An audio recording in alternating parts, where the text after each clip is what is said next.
Hola, ¿qué tal? Bienvenidos a este tutorial. En esta ocasión vamos a ver cómo crear un motor de corriente directa, para lo cual el componente principal que necesitamos saber cómo fabricar sería algo como lo que se muestra en pantalla, es el rotor del motor. Necesitamos conocer que este tiene que estar conformado por varias bobinas que van a ir montadas sobre unos tornillos. Pasemos a los materiales. Vamos a ocupar nosotros una varilla de 1/8 3/16 que sea para soldar con soldadura de arco. Vamos a ocupar una cinta de aislar. También necesitaremos utilizar nosotros dos imanes como los que se muestran en pantalla, que son de disco de aproximadamente 4 milímetros. Vamos a ocupar tres tornillos de 3/16 por 1 pulgada. Vamos a ocupar también pasta y soldadura con el cautín. Vamos a ocupar una exacto o una navajita. Necesitaremos aproximadamente 60 gramos de alambre magneto calibre 26, unas pinzas de corte, de punta o de electricista. Vamos a ocupar también un pedazo de lija de aproximadamente del 86 y un pedazo de lija delgadita. Vamos a ocupar unas barras de silicón con su respectiva pistola. También ocuparemos una caja de celular smartphone de aproximadamente 16 por 5 centímetros por 9 centímetros. Y de igual manera se necesitará una lata de aluminio. Procedamos a realizar cuáles son los pasos que tenemos que seguir. Inicialmente vamos a tomar nosotros la varilla de soldadura de arco y la vamos a limpiar completamente quitándole el material fundente con la implementación o apoyo de unas pinzas. Una vez que quitamos todo este material fundente con las pinzas, vamos a proceder a lijarlo completamente con una lija, con la lija de grano grueso que sería del X86 aproximadamente, hasta que esta varilla quede completamente libre de material fundente. Esto con la finalidad de que, al momento de que lo vamos a utilizar como el eje de nuestro rotor y este no tenga ningún impedimento para poder rotar. Ahora vamos a implementar nosotros la caja anteriormente mencionada, que de ancho tiene 9 centímetros, de largo tiene 16 centímetros y de alto tiene aproximadamente 5 centímetros.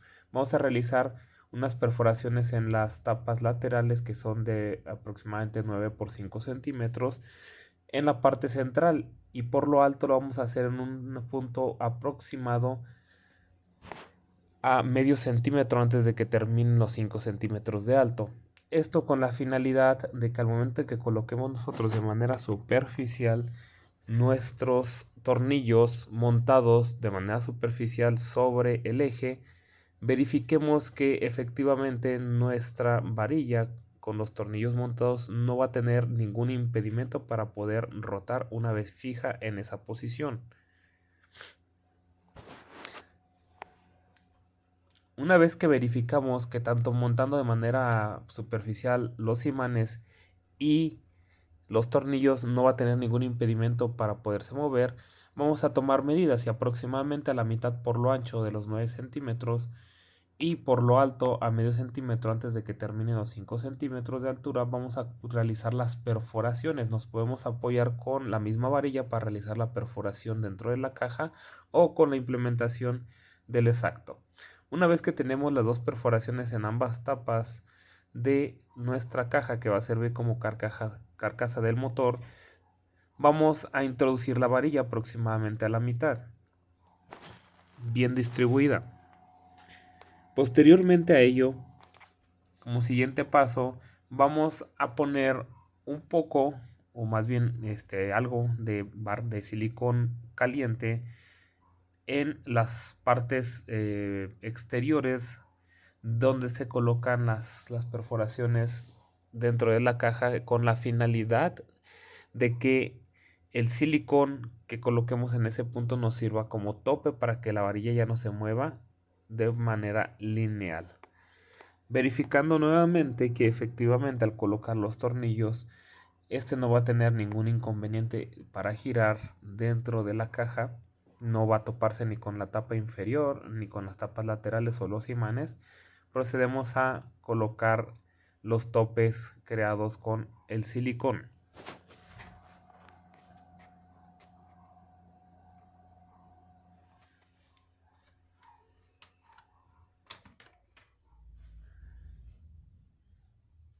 Posteriormente de que coloquemos estos topes, vamos a esperar a que seque muy bien ese silicón, puesto que si empezamos a moverlo en ese momento podemos provocar que se quede pegada el eje dentro de las perforaciones de la caja que nos van a servir como rodamiento para el rotor de nuestro motor.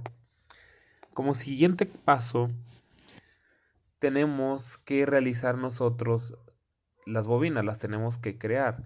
¿Cómo las vamos a crear? Vamos a utilizar nosotros, dejando de lado por un momento la carcasa con el eje, tomaremos los tornillos de 3/16 por 1 pulgada, sin importar el tipo de cabeza de tornillo que posea, y vamos a ponerle un poco de cinta de aislar en toda la sección donde tiene la cuerda. Esto con la finalidad de que quede completamente aislado. Estos tornillos van a ir colocados aproximadamente a la mitad de lo largo de la varilla o eje que quedó dentro de nuestra caja.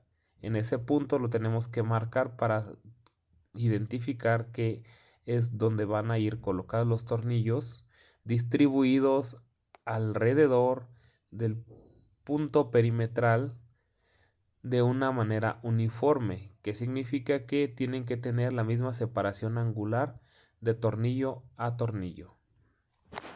Procediendo con la creación de las bobinas, vamos a introducir solamente una vuelta de cinta de aislar dentro de cada uno de los tornillos, ya sea enredándolo de manera horizontal o de manera vertical. La idea es que nos quede solamente una vuelta de cinta de aislar. Una vez que tenemos los 3 tornillos aislados en el punto de la cuerda, es importante mencionar que tanto la cabeza como el extremo donde va la cuerda del tornillo, donde inicia la cuerda, no deben de estar aislados. Eso los vamos a dejar libres de cinta de aislar. Teniendo estos 3 tornillos, vamos a proceder a enredar el alambre magneto alrededor del tornillo. Cabe mencionar que es un alambre magneto calibre 26. Tomaremos una sección de alambre de aproximadamente 10 centímetros, la cual no vamos a enrollarla, la vamos a dejar libre. A partir de los 10 centímetros que se midan, empezaremos a enrollar uno de los primeros tornillos, dejando una pequeña distancia desde el punto en donde inicia la cuerda, y enrollaremos en el sentido de las manecillas del reloj, respectivamente desde la cabeza del tornillo hacia adelante y hacia atrás, hasta lograr tener 220 vueltas en cada tornillo. Es importante mencionar que tenemos que identificar completamente cuál es el principio, cuál es la punta del principio y cuál es la punta del final, puesto que al final también dejaremos 10 centímetros en una punta. Cuando tengamos las 3 bobinas, vamos a colocar un punto de silicón en el cable del inicio y en el alambre del final de cada una de las bobinas, con la finalidad de que ya no se mueva de ahí. Cabe mencionar también que al momento que vayamos enredando nuestras vueltas dentro del tornillo para crear la bobina, tenemos que ir tensionando poco a poco el alambre, con la finalidad de que al momento de que terminemos no se desenrede tan fácilmente y se sostenga con el punto de silicón que se le pone al final.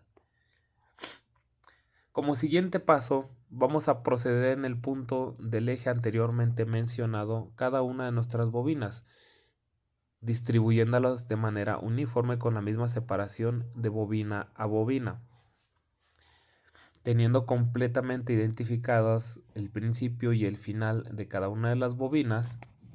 Pasaremos al siguiente paso. Vamos a crear el conmutador. El conmutador sería la sección del motor de corriente continua donde se conectarán las delgas con los puntos de conexión entre bobinas para posteriormente conectarse hacia las escobillas que irán directamente conectadas hacia la fuente de alimentación. Este conmutador está conformado por dos partes principales. La número 1 sería una sección aislante que crearemos con la cinta de aislar, y la número 2 serían las delgas que las vamos a crear con la lata de aluminio. En un punto aproximadamente 3 centímetros de separación después de las bobinas, vamos a enrollar sobre ese mismo punto la cinta de aislar para crear un pequeño tubo con este material aislante. Lo vamos a enrollar hasta que quedemos o tengamos aproximadamente de diámetro en el tubito enrollado 1,5 centímetros de grosor. Una vez que lo tengamos, vamos a cortar esa cinta de aislar y a acomodarla completamente. Cabe mencionar que esta cinta de aislar tiene que estar también completamente tensionada para que ajuste completamente. Verificamos que sí exista los 3 centímetros de separación entre el tubo de cinta de aislar y los tornillos para pasar al siguiente paso. Como siguiente paso, tenemos que crear cada una de las delgas del conmutador, para lo cual vamos a tomar nuestra lata de aluminio. La tenemos que limpiar completamente con la lija, pero antes de eso tenemos que cortar 3 secciones de esta lata. Vamos a cortar 2 tiras de aluminio que tengan aproximadamente una medida de largo de todo el perímetro de la lata, y de grosor tienen que ser de aproximadamente 2 centímetros.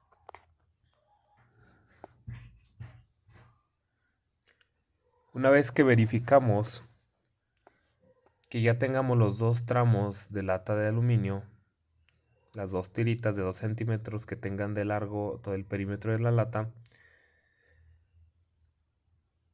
vamos a utilizar una de las 2 tiras para crear las 3 delgas que va a llevar nuestro conmutador.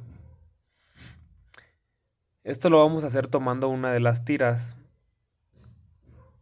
y midiéndolo a través del perímetro del tubo de cinta de aislar. Cortaremos por lo largo un pequeño tramo que tenga de largo el perímetro del pequeño tubo de cinta de aislar que creamos anteriormente. Una vez que verificamos que tenemos esta medida de largo en el tubo, pasaremos a cortarlo con unas tijeras y posteriormente lo mediremos para verificar que efectivamente cubra completamente solo el perímetro de el tubo de cinta de aislar. Si no lo cubre completamente, hay que ajustarlo hasta que llegue el punto en el cual lo cubra, que sea solamente una vuelta. Una vez que verificamos que ya se cubre solamente una vuelta del perímetro del tubo de cinta, vamos a cortar entre 3 a 4 milímetros por lo largo.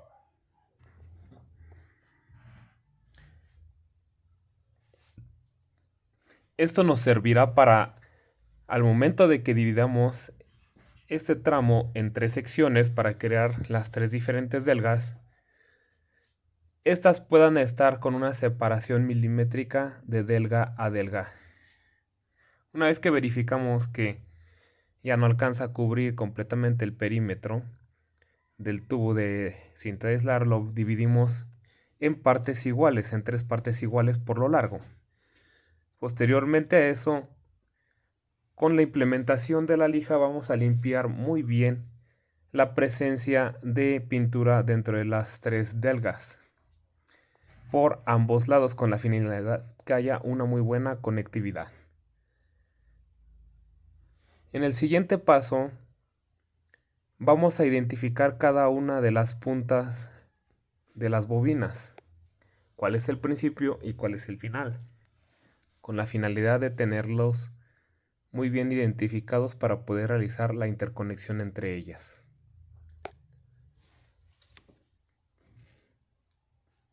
Teniendo plenamente identificadas cada una de ellas,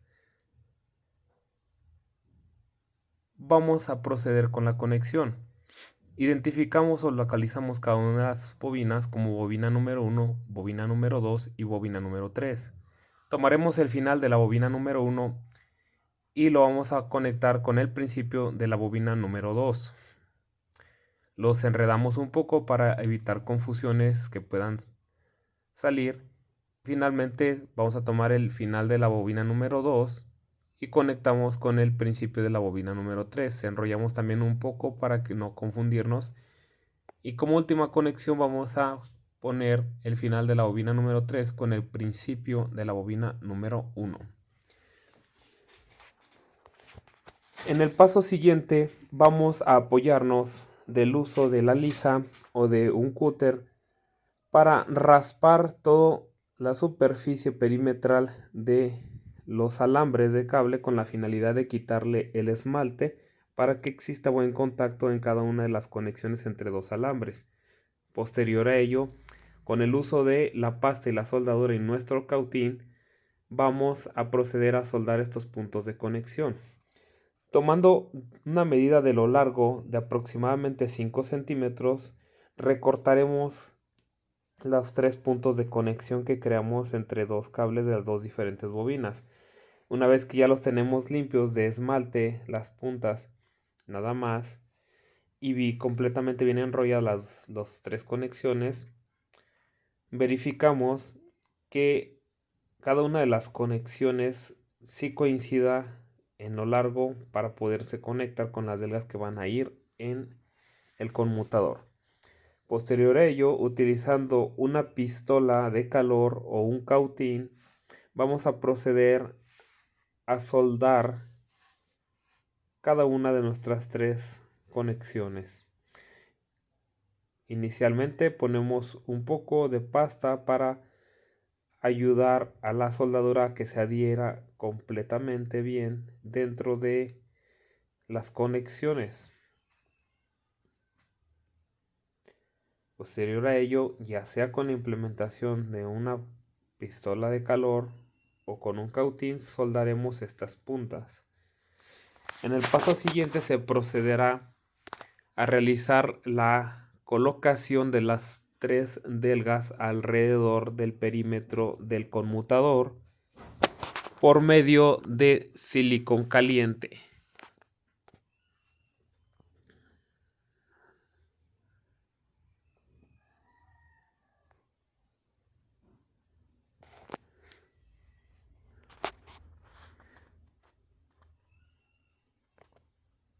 Para poder colocar cada una de estas delgas,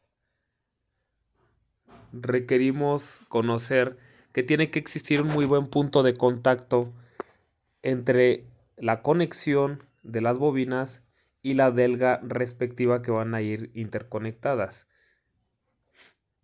En este caso, no importa si tenemos un poco de excedente de pasta de soldar, sería preferente que lo dejemos que quede como con una bolita de pasta de soldadura en la conexión.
Una vez que tenemos bien soldadas las tres puntas de conexión entre las bobinas, vamos a proceder con la colocación de las delgas.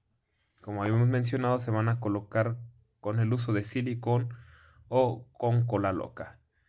Tenemos que poner pegamento solamente en las partes laterales hacia el punto donde va a colocarse cada una de las puntas. Esto con la finalidad de que el pegamento no irrumpa o no interrumpa la conexión con el aluminio, que exista un buen punto de conexión entre estos para que haya conductividad eléctrica, puesto que el silicón funciona como material aislante. Colocamos de la misma manera las tres delgas y verificamos que realmente existe una separación milimétrica de delga a delga, colocando las tres conexiones, una conexión por delga. Como siguiente paso, vamos a crear las escobillas del conmutador. Estas escobillas las vamos a crear con la otra tira de lata de aluminio que habíamos cortado, que es de 2 centímetros de grosor y de largo es todo el perímetro de la lata de aluminio. Vamos a tomar una medida que sea lo suficientemente largo para cubrir todo el ancho de la caja. La limpiaremos, este tramo que se cortó, completamente con la implementación de la lija por ambos lados para eliminar completamente cualquier material que nos impida la conductividad eléctrica, como la pintura o el esmalte. Una vez que lo tenemos, cortamos los dos tramos que vamos a utilizar, que sería exactamente la mitad del tramo que cortamos, y procedemos a colocarlo dentro de nuestra maqueta funcional de la siguiente manera. Uno de ellos se va a colocar por la parte de arriba, hacemos los dobleces que sean necesarios para que esté en contacto con la parte superior de las delgas que están en el conmutador y que se sostenga con pegamento o silicón en la tapa lateral, justo en la posición en la que va a estar en contacto con el conmutador. Y a final de cuentas dejemos una pequeña punta para utilizarla como bornes de conexión para la fuente de alimentación. Una vez que los tenemos los dos, uno va a ir por la parte de arriba y otro va a ir por la parte de abajo. Debemos verificar que al momento de que giremos nuestro rotor, ambas láminas en todo momento estén en contactos, uno en la parte superior y otro por la parte inferior de el conmutador. Como siguiente paso, vamos a proceder con la colocación de nuestros polos magnéticos, verificando que tenemos que realizar la colocación con la polarización norte y sur. Verificamos cuál es la polarización norte y sur. En el punto en el cual los dos imanes se atraen es en el punto en el que están polarizados con dos polaridades diferentes, que serían norte y sur. De esa manera los separamos y los colocamos en la parte de las tapas laterales, justo en el punto en el cual se ponen centrados con la cabeza de los tornillos. Utilizaremos nosotros hilo, cinchos o cualquier otro elemento para fijar en las tapas laterales los dos imanes que queden con la misma polarización. Una vez que tenemos esto, nada más verificamos que al momento de girar nuestro rotor, este no tenga impedimento para girar y se tope con los imanes o con la caja. Y entonces tendremos terminado nuestro motor de corriente directa. Procediendo con la conexión, utilizando una fuente de alimentación que es un cargador de baterías que le estoy implementando, genera 12 volts y el suficiente amperaje para poder hacer funcionar nuestro motor de corriente directa. Como podemos ver, si realizamos correctamente las conexiones entre las bobinas, el conmutador y las escobillas, al momento de conectar la fuente de alimentación, este empezará a trabajar automáticamente sin necesidad de que le demos un impulso de manera manual. En el momento en el cual nosotros desconectemos la fuente de alimentación, cualquiera de las dos terminales, el motor debe de pararse automáticamente porque se le corta el suministro de energía eléctrica.